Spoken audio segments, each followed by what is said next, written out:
Oke, next ya. Begitu dari dropship udah tahu sebegitu banyak, barulah PD menjadi stokis. Kita mulai nyetok barang. Lah apa gunanya jadi stokis kalau jadi dropshipper udah untung? Sekarang gini, kesalahan yang masih dropship. Kesalahan orang-orang yang masih dropshipper itu, apalagi kalian menjualnya produk yang pasaran, yang kasarnya kayak produk rumah tangga itu kan jarang tuh yang ada mereknya ya, kayak kain pel lah, apalah pembersih apa ini kan. Akhirnya begitu tahu-tahu langsung terjun masuk ke marketplace, pasti banting-bantingan harga. Kenapa? Harga kalian itu yang dikasih supplier masih harga dropshipper. Ya, nanti akan saya jelasin rata-rata kesalahan pebisnis pemula itu seperti apa. Nah, begitu kita jadi stokis, pertama kita udah tahu nih, waktu jadi dropshipper, oh dalam sehari saya biasanya jual 10 produk merek A. Berarti dalam sebulan, anggaplah kasarnya sekitar 250 produk A. Ini produk A ini expirednya 3 tahun, kosmetik ya misalnya, 3 tahun. Jadi, toh ini produk masih lagi laris-larisnya. Boleh dong pas bulan depan saya ngomong ke supplier saya, Om, kalau saya mau langsung belinya 250 piece, harga saya bisa dikasih diskon lebih gede nggak daripada harga saya jadi dropshipper? Pasti dikasih.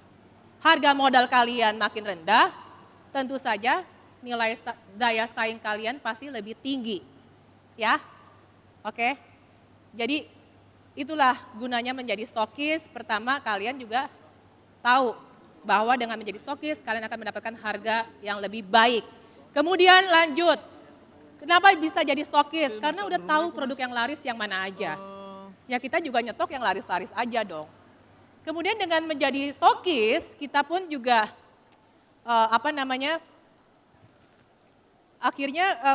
maksudnya sebelum menjadi stokis, kenapa kita bisa menjadi stokis? Karena kita udah tahu produk mana yang repeatnya paling tinggi. Oh produk ini nih sering banget nih orang repeat, misalnya produk konsumtif kayak coklat lah, snack lah, atau produk minuman fiber lah, minuman pelangsing lah, ya kan? Yang sekalinya dapat satu customer, kita mungkin dapetin satu customer susah banget, bujukinnya, chattingnya, sampai mungkin baru besoknya baru closing. Tapi sekalinya tuh customer beli, apalagi misalnya produk minuman kayak pelangsing lah, pemutih lah, apalah. Ujung-ujungnya dia setiap 3 bulan repeat. Jadi effortnya kita itu sebanding dengan hasil yang didapatkan selama bisa jadi setahun. Sehingga apa yang saya lakukan juga ya kalau di dalam bisnis saya itu justru melihat customer ini dalam setahun tuh belanja total berapa. Ya, jadi bukan kayak, oh kalau saya ngiklan habisnya misalnya 200.000 contoh. Ngiklan habis 200.000 cuma dapat satu customer. Ternyata satu customer ini mahal banget ya dapetinnya 200.000. Padahal dia belanjanya 300.000, untungnya saya aja nggak nyampe 100. Boncos dong.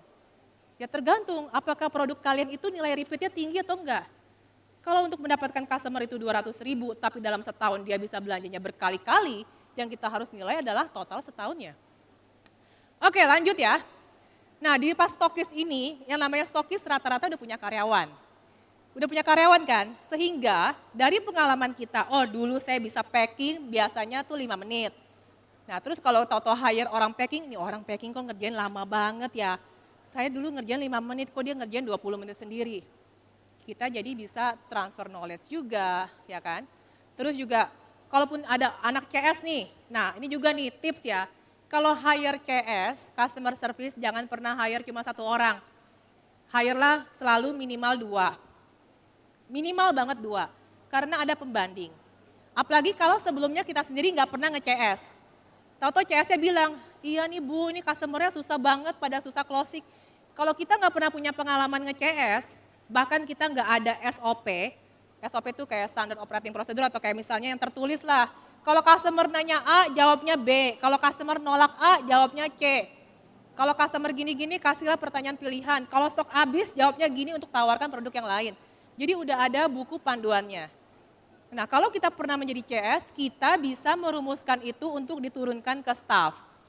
Masalahnya kalau kita ujung-ujungnya belum pernah jadi dropshipper, belum pernah handling customer, langsung hire CS. CS-nya ngomong apa, kita iya-iya aja. Oh, kamu berarti dalam sehari cuma bisa ngeladenin 10 orang ya? Iya Bu, ini para customer-nya CLBK. Chat lama beli kagak gitu kan. Akhirnya capek lah, ini 10 orang. Sehingga ketika kalian lagi, waduh orderan lagi banyak. Karena kalian cuma taunya benchmark ke 1 orang, hire lah CS1, CS2, CS3. Boncos di operasional. Ya, lanjut ya. Setelah jadi stokis, udah ngerasain dong jadi stokis kan, produk-produk yang laris. Tentunya makin pede ketika mulai mau bikin produk. Kenapa jadi pede? Oh, jadi tahu dong apa yang mau dibikin. Oh, ternyata waktu saya jualan gamis, ternyata gamis-gamis yang disukai itu gamis yang modelnya masih quirky itu kayak gimana ya, kayak asimetris, di mana itu masih masuk ke pangsa yang tidak terlalu red ocean, yang terlalu banyak dijual orang lain. Nah dari situ akhirnya kan mulai terpikirlah ide, ya udahlah saya coba bikin gamis yang modelnya mirip kayak gitu dengan kualitas yang lebih baik. Maksudnya kualitas lebih baik itu gimana? Karena dulu waktu berpengalaman menjadi stokis dan dropshipper udah tahu penolakan-penolakan customer. Kan pasti ada aja dong customer kasih ulasan, gamisnya bagus sih tapi sayang ya jahitannya kurang rapi di bagian ujungnya. Atau gamisnya bagus ya tapi sayang warnanya nggak ada yang kalem. Saya demennya yang dusty pink. Ini kan akan menjadi masukan. Sehingga ketika bikin produk itu pun juga udah tahu kita udah memiliki market. Marketnya dari mana adalah dari customer-customer sebelumnya. Ya toh? Jadi seperti itu, mulai bikin produk. Lanjut nextnya. Nah setelah bikin produk, mulailah bikin keagenan juga bisa. Buka keagenan gunanya untuk apa? Gunanya adalah mendekatkan produk dengan customer. Ini akan saya jelaskan selanjutnya. Oke, ini singkat doang. Jadi ini perjalanan bisnis saya sampai ke titik sekarang. Saya sendiri juga dulu adalah dropshipper. Ya, jadi waktu di tahun 2011, saya itu jualan aksesoris dengan nama website Grosir Fashion Online. Dulu itu belum ada tuh yang namanya warna-warni, noti, taunya tuh orang beli anting kalau mau beli anting bagus di Metro, di Sogo, harganya 80.000, pokoknya mahal-mahal lah. Wah saya inget banget tuh, saya ngubek-ngubek ASMK, pasar pagi di Jakarta. Saya sempat juga pergi ke Shanghai lah, Cina, sana gitu kan, nyari-nyari barang, beli, jual-jualin. Dan akhirnya sampai saya berhasil meyakinkan salah satu supplier, di luar sana, bikinin saya website dong, karena ini barang lu gurih banget nih kalau dijual di Indo.